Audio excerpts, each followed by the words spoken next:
Palavra da Verdade, com Hernandes Dias Lopes. Irmãos queridos, nós vamos abrir a Palavra de Deus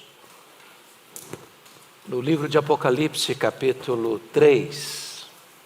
Apocalipse, capítulo 3, versos 7 a 13.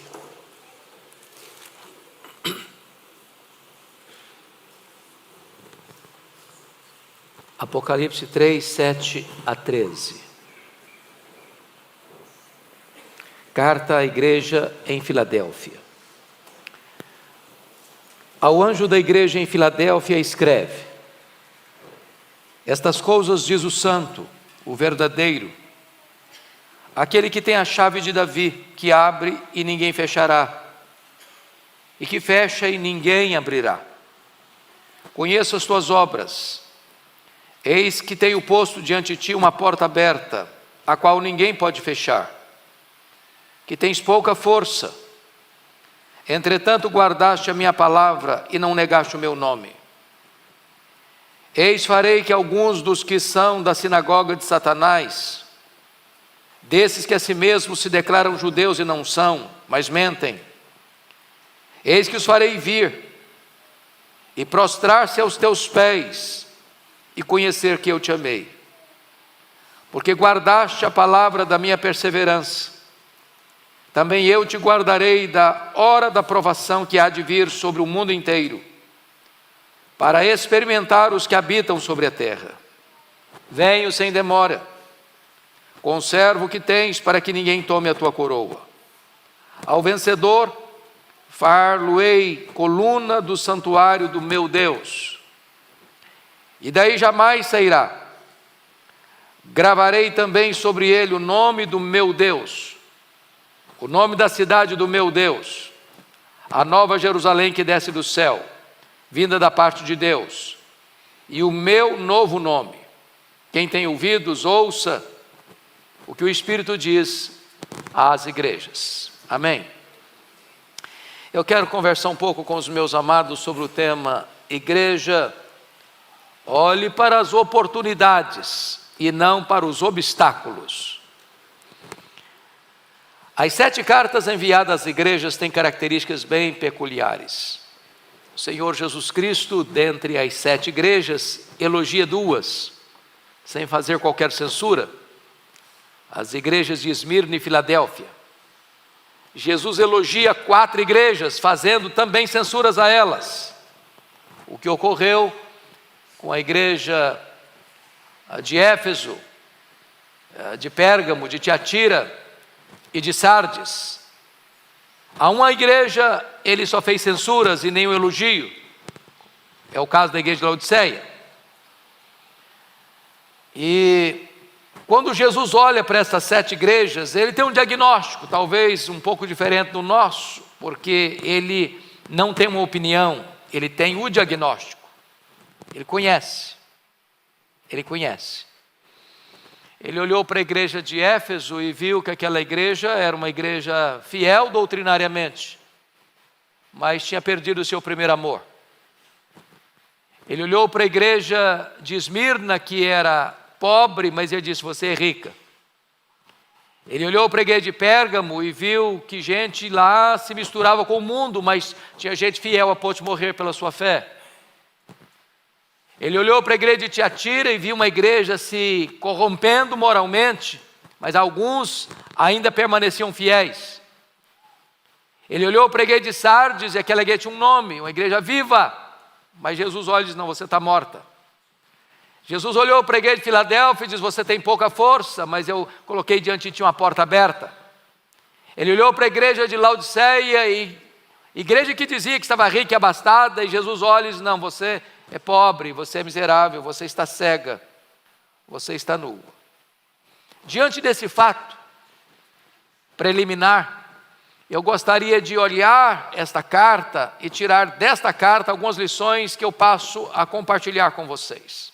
A primeira delas é que Jesus conhece não só a igreja, mas conhece a cidade onde a igreja está inserida.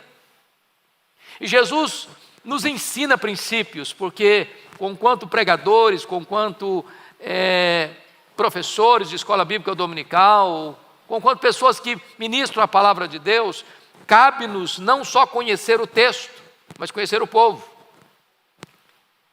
Não só conhecer o texto, mas conhecer o contexto. Não só olhar a passagem bíblica, mas a geografia, a história, a cultura da cidade para a qual você está pregando. Recebemos aqui hoje um desafio para abrir uma igreja em Roma. Tem uma cultura por trás, tem uma história por trás, tem toda uma conjuntura política, econômica, social, religiosa por trás. E ao plantarmos ali uma igreja, nós vamos pregar o mesmo evangelho, mas vamos precisar conhecer essa estrutura toda para sermos não só fiéis, mas também relevantes. E aqui é curioso porque a cidade de Filadélfia foi fundada para ser uma porta aberta para a divulgação da cultura e da filosofia grega. Aquela cidade ficava como que na encruzilhada do mundo, era a porta de entrada da Ásia, era uma espécie de embaixadora da cultura grega. E Jesus está dizendo para a igreja, olha, assim como a cidade de Filadélfia era uma porta aberta, uma embaixadora para a proclamação da cultura grega, a igreja está nessa cidade, com a porta aberta para pregar o evangelho. Ela tem uma missão nessa cidade. Aquela cidade tinha sido castigada por vários terremotos. Tanto é fato que pessoas moravam em Filadélfia e alguns deles moravam em tendas improvisadas, com medo de terremotos, paredes rachadas, monumentos quebrados, arruinados. E é diante dessa cidade acostumada com abalos sísmicos, é que Jesus Cristo diz que o vencedor seria colocado como coluna do santuário de Deus, coluna inabalável e inamovível. Portanto, aquela igreja entendia a linguagem de Jesus. Mas em terceiro lugar, olhando essa cultura da cidade, a cidade de Filadélfia foi batizada com um novo nome, depois da sua reconstrução, porque a cidade foi devastada por um terremoto, o mesmo terremoto que destruiu Sardes no ano 17 depois de Cristo, e aquela cidade só foi plenamente reconstruída no ano 90, com recursos imperiais, e então ao ser reconstruída, ela recebeu um novo nome, foi rebatizada com o nome de Neo-Cesareia, ou a nova cidade de César. Essa igreja entendia a linguagem que Jesus vai usar, e está postamente lá no verso 11, quando está escrito o seguinte: gravarei também sobre ele o nome do meu Deus, o nome da cidade do meu Deus, a Nova Jerusalém, o meu próprio nome. A igreja sabia o que era isso. O que Jesus está nos ensinando aqui, irmãos? Pegar ganchos da história, da geografia, da cultura, dos fatos que estão ocorrendo, para apresentar com mais clareza, com mais eloquência, com mais pertinência a mensagem do evangelho. Então, o pregador precisa criar pontes de contato na sua comunicação. Segundo ponto que eu chamo a sua atenção é que Jesus conhece a igreja e se apresenta como solução para ela.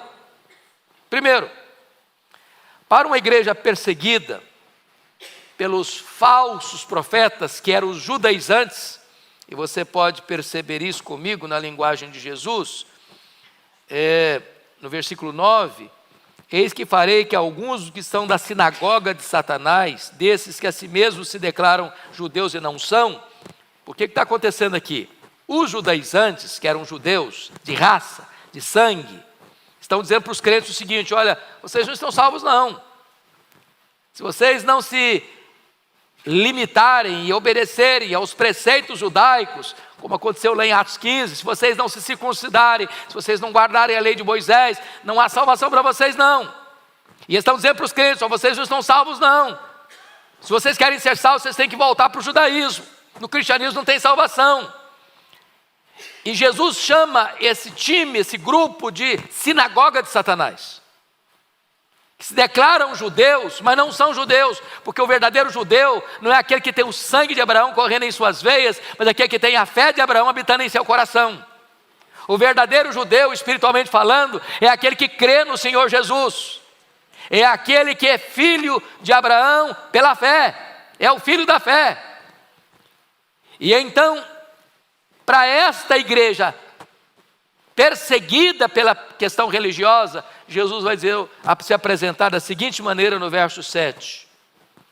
Estas coisas diz o santo, o verdadeiro. É aquele que é o verdadeiro, é aquele que é o santo separado, é que está se dirigindo a uma igreja tão atacada pelas falsas doutrinas. Jesus está criando pontos de contato. Segundo, para uma igreja sem força aos olhos do mundo, Jesus parabeniza a igreja pela sua fidelidade. Olha o verso 8. Conheça as tuas obras. Eis que tenho posto diante de ti uma porta aberta, a qual ninguém pode fechar. Tens pouca força, entretanto guardaste a minha palavra, que não negaste o meu nome. Verso 10, parte A, porque guardaste a palavra da minha perseverança. Notem vocês, a igreja é fraca aos olhos do mundo. Fraca por quê? Fraca porque talvez é pequena. Fraca porque talvez os membros são pobres. Fraca porque talvez os membros dessa igreja são escravos. E Jesus conhece a fraqueza da igreja. Mas ele disse, olha, apesar de vocês serem fracos, vocês têm guardado a minha palavra. Vocês têm sido perseverantes. Vocês não têm sucumbido. Vocês não têm negado a fé. Vocês não têm retrocedido diante das dificuldades, nem das pressões e opressões que vêm sobre vocês. Mas em terceiro lugar, para uma igreja perseguida e odiada pela sinagoga de Satanás, Jesus diz que ela é a igreja amada por Ele. Olha o versículo 9 comigo. Eis que farei que alguns dos que são da sinagoga de Satanás, desses que a si mesmos se declaram judeus e não são, mas mentem, eis que os farei vir e prostrar-se aos teus pés e conhecer que eu te amei. Olha que coisa maravilhosa. O que Jesus está querendo dizer com isso? Não é, a minha vitória vai ter sabor de mel, não. Não é essa a ideia aqui. A ideia aqui é que esta igreja que está sendo acusada pelos judeus, que Jesus chama de sinagoga de Satanás, e não se intimida, não recua, mas permanece fiel, permanece íntegra, permanece obediente, o Senhor Jesus vai fazer que aqueles que estão atacando a igreja, acusando a igreja de ser falsa, de não crer no verdadeiro Deus, de não estar salva, essas pessoas vão ser trazidas pelo próprio Senhor Jesus, para terem que reconhecer que a igreja é verdadeira, é fiel e é amada do Senhor Jesus. Meus amados irmãos, o nosso papel não é tanto nos defendermos, é andarmos com Deus. Porque quando nós andamos com Deus, aqueles que nos criticam e zombam de nós, vão ter que voltar a nós e mudar de opinião a nosso respeito, e saber que nós somos o povo amado de Deus. Nós somos o seu povo, o seu rebanho, o seu corpo, a sua família, a menina dos seus olhos. Mas em quarto lugar, para uma igreja que guardou a palavra de Cristo nas provações, Cristo aguardará das provações futuras. Olha o verso 10 comigo. Porque guardaste a palavra da minha perseverança, também eu te guardarei da hora da provação que há de vir sobre o mundo inteiro, para experimentar os que habitam sobre a terra. Meus amados irmãos, isso é algo tão precioso para nós, porque quem guarda a igreja é o Senhor Jesus. Ontem o pastor Arival, parece que no culto da noite, fez uma declaração. Acho que no culto da manhã, quando estava falando da ceia. A igreja de Deus, ela é indestrutível. Ela não pode acabar. É promessa de Jesus. Ela vai celebrar a ceia até que Jesus volte. Então não vai ter um período da história que lá não tem mais celebração da ceia, porque acabou a igreja na história, acabou. Não acabou não vai acabar não. É impossível acabar. A igreja vai continuar, a igreja vai perseverar, o remanescente fiel não vai dobrar-se. Quando você lê o livro de Apocalipse, você vai ver que o anticristo, está lá em Apocalipse 13, ele vai ser adorado de todas as nações, em todas as nações, por todos os povos, por todas as etnias, exceto por aqueles cujos nomes estão escritos no livro da vida, por aqueles que têm o selo de Deus, ou seja, nenhum crente sequer vai adorar o anticristo, nenhum salvo sequer vai se render ao anticristo, nenhuma ovelha de Cristo, por mais frágil que ela seja, vai ser arrancada dos braços de Cristo. A igreja é guardada pelo Senhor, quem protege a igreja é o Senhor Jesus, foi Ele quem disse, as portas do inferno não prevalecerão contra ela. Nós poderíamos unir a nossa voz a Lutero e cantar, Castelo Forte é o nosso Deus, é o nosso Deus.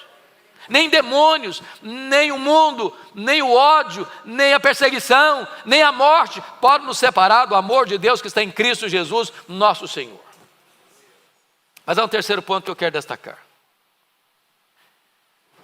Jesus conhece as fraquezas da igreja, mas coloca diante da igreja uma grande oportunidade. Olha comigo o verso 8. Conheça as tuas obras. Eis que teu posto diante de ti uma porta aberta, a qual ninguém pode fechar, que tens pouca força, entretanto guardaste minha palavra e não negaste o meu nome. Vamos entender isso, a palavra que Jesus disse, eis que tenho posto diante de ti uma porta aberta. Porta aberta. Então a primeira pergunta é, que porta é essa? Que porta aberta é essa? Em primeiro lugar, esta porta aberta é a porta da salvação.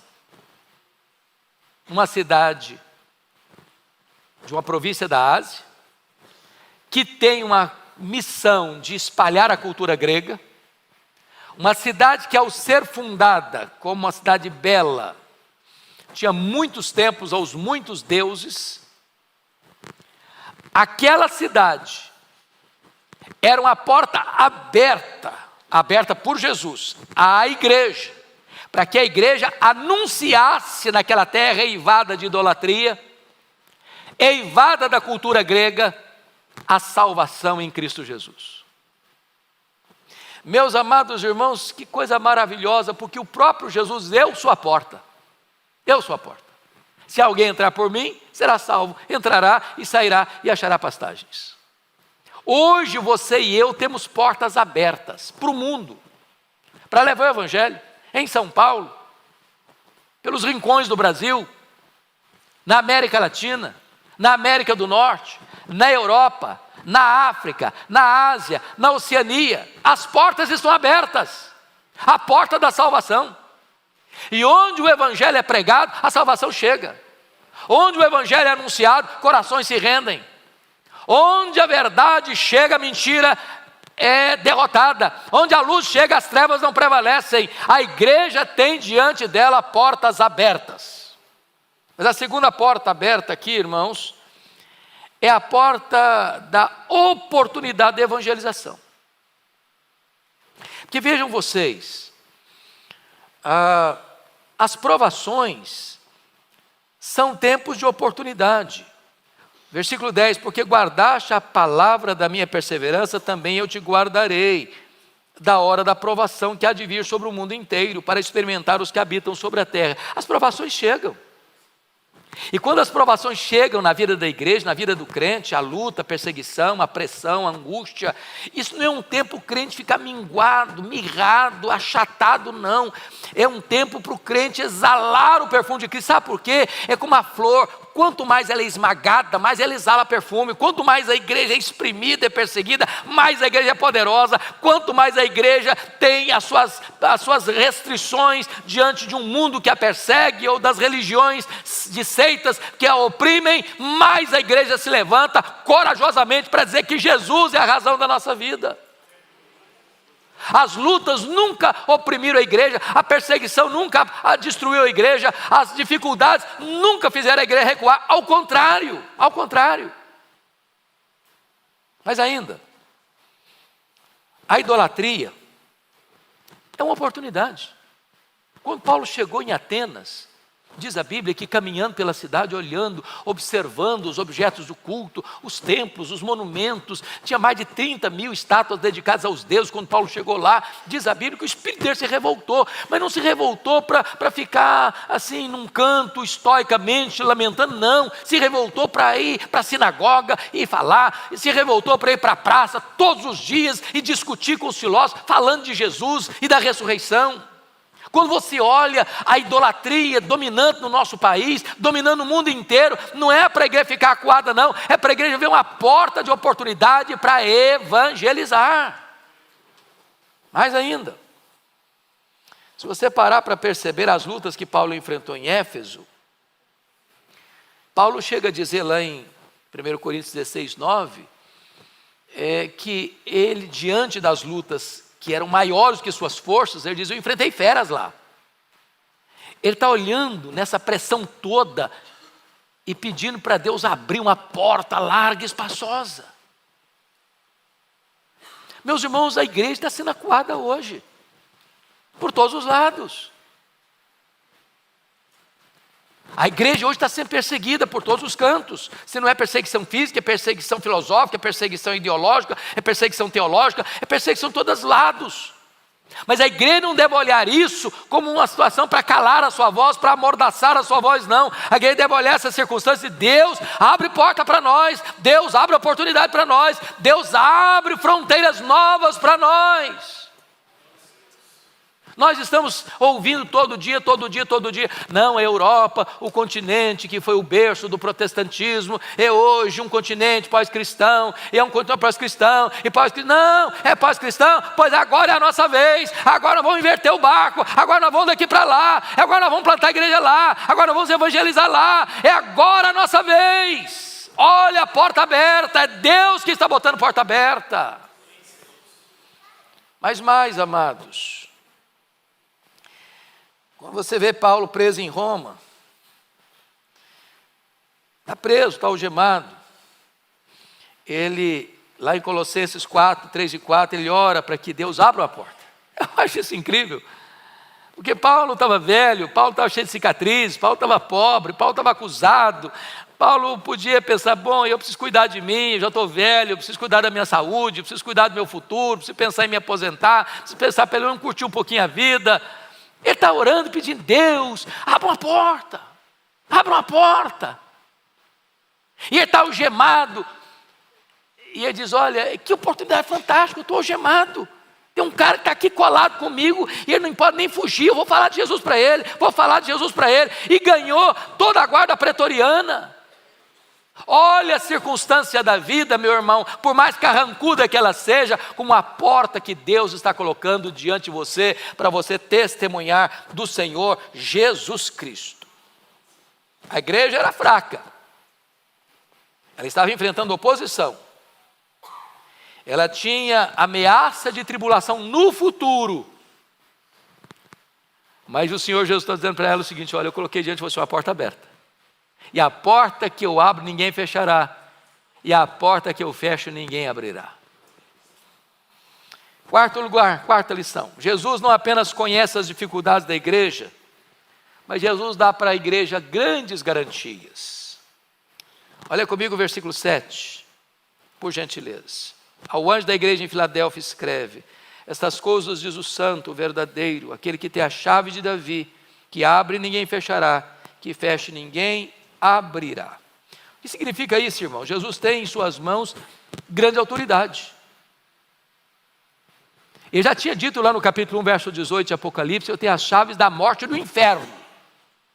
Agora ele diz, capítulo 3, versículo 7, eu tenho a chave de Davi. E ter a chave de Davi significa ter autoridade. Autoridade. Antes do Senhor Jesus comissionar a sua igreja, ele disse para ela: toda a autoridade me foi dada nos céus e na terra. Portanto, ide. Nós não estamos indo na nossa força, no nosso poder, com a nossa capacidade apenas, nós estamos indo debaixo de autoridade, nós estamos indo debaixo de poder, nós estamos indo debaixo daquele que tem o comando, que tem o controle, que domina tudo, a obra é dele, quem faz a obra é ele, nós somos apenas os cooperadores, porque é ele quem vai na nossa frente, é ele quem abre portas, é ele quem fecha portas, é ele quem dá arrependimento, é ele quem dá a fé, é ele quem chama eficazmente, é ele quem faz, é ele quem edifica a igreja. Esta porta, esta chave de Davi, que abre a porta do Evangelho, abriu para os judeus, lá em Atos 2, abriu para os samaritanos, lá em Atos 8, abriu para os gentios, lá em Atos 20, e abre, irmãos, esta porta para o mundo inteiro, quando a igreja tem olhos abertos para ver. Mas eu quero concluir com o último ponto. Jesus não apenas conhece a pobreza da igreja, mas promete à igreja uma grande recompensa e uma gloriosa herança. Olha comigo o verso 11, por favor. Venho sem demora, conserva o que tens, para que ninguém tome a tua coroa. Jesus está dizendo para essa igreja o seguinte: olha, vá fazer a obra, vamos lá, a porta está aberta. E tem uma coisa, não tem muito tempo também não. Eu venho sem demora. O tempo de Deus não é o nosso, mas Ele prometeu que vai voltar, e Ele disse que vai ser rápido, que nós não temos todo o tempo urge, e é preciso fazer a obra de Deus enquanto é dia, porque a noite vem quando ninguém mais pode trabalhar. Mais do que isso, nós precisamos guardar o que temos, guarda o que tens, para que ninguém tome a tua coroa. E a ideia de coroa aqui, irmãos, não é perder a salvação, não é que alguém pode chegar em você e tirar a sua salvação, você está salvo hoje e perder essa salvação, não é isso que Jesus está falando. A coroa aqui é a grande oportunidade que aquela igreja tinha de, na cidade que tinha portas abertas para divulgar a cultura grega, a igreja tem portas abertas para pregar o Evangelho. Se a igreja não aproveita o tempo da sua oportunidade, como candeeiro que é, o Senhor Jesus pode chegar e retirar esse candeeiro. Como fez para a igreja de Éfeso: olha, se você não se arrepender, eu virei a ti e removerei o teu candeeiro. O candeeiro é feito para brilhar, se não está brilhando, não tem importância, não tem relevância, não faz sentido de existir. É como aquela planta que está lá na parábola que Jesus contou, de uma figueira no meio de uma vinha, que o dono veio e procurou fruto, não encontrou, voltou no outro ano, procurou fruto, não encontrou, voltou no terceiro ano, não encontrou fruto, e o dono falou: pode cortar, está ocupando espaço inutilmente, pode cortar. O Senhor está nos dando oportunidades, guarda o que tens, para que ninguém tome a tua coroa. Seja um crente de verdade, seja um crente ativo, dinâmico, que entenda que você não foi salvo apenas para desfrutar a salvação, você foi salvo também para levar essa salvação a outras pessoas. Você agora que foi alcançado é um enviado, você que foi alcançado pela graça, agora é um embaixador da graça de Deus. Você não pode se calar, você não pode se omitir. Mas a segunda coisa que Jesus faz é prometer no verso 12 algo maravilhoso: ao vencedor falo-ei coluna do santuário do meu Deus. Ou seja, se nós formos frágeis e peregrinos aqui, nós temos a promessa de algo inabalável ali. Se aqui formos peregrinos, lá nós seremos inabaláveis como a coluna do santuário de Deus. Nada nem ninguém pode nos abalar. Terceiro, o vencedor terá gravado em sua vida um novo nome. Para aquela cidade que tinha trocado de nome, agora Jesus está dizendo: olha, o vencedor, o fiel, o que persevera, ele vai ter gravado um novo nome nele. E aqui vale a pena você olhar comigo no verso 12. Gravarei também sobre ele o nome do meu Deus, o nome da cidade do meu Deus, que é a Nova Jerusalém que desce do céu, vindo da parte do meu Deus, e o meu novo nome, o nome do Pai, o nome da Nova Jerusalém e o nome do Filho. Vão estar gravados em você. E o universo inteiro vai saber que você é propriedade de Deus. E o universo inteiro vai saber que você faz parte da família de Deus. Você é a igreja de Deus, porque você é a própria Nova Jerusalém. Quando João é chamado para ver a esposa do Cordeiro, a Nova Jerusalém, ele não vê apenas uma cidade, ele vê a noiva. Sabe por quê? A Nova Jerusalém e a noiva é a mesma coisa. A cidade santa é a própria igreja. O que vai brilhar lá não é apenas uma cidade de ruas de ouro, com portas de pérolas. A igreja vai brilhar. A igreja glorificada, ela é a noiva. É o resplendor da glória de Deus, refletindo nela e através dela. E é por isso que, amados irmãos, nós poderíamos concluir dizendo 3 coisas. A porta aberta é a oportunidade da igreja. A chave de Davi é a autoridade de Cristo. E a coluna do santuário é a segurança do crente. Então, Cristo abriu as portas, Cristo tem as chaves, e Cristo promete segurança eterna. Agora é com você e é comigo. Agora é conosco. As portas continuam abertas. E é tempo da igreja olhar não para os obstáculos, mas olhar para as oportunidades. Não é tempo de recuar, não é tempo de se acovardar. É tempo de agir, é tempo de trabalhar. É tempo de abrir os olhos e ver as portas que o Senhor Jesus abriu para nós. Entremos por elas e trabalhemos para a glória dEle até que Ele volte.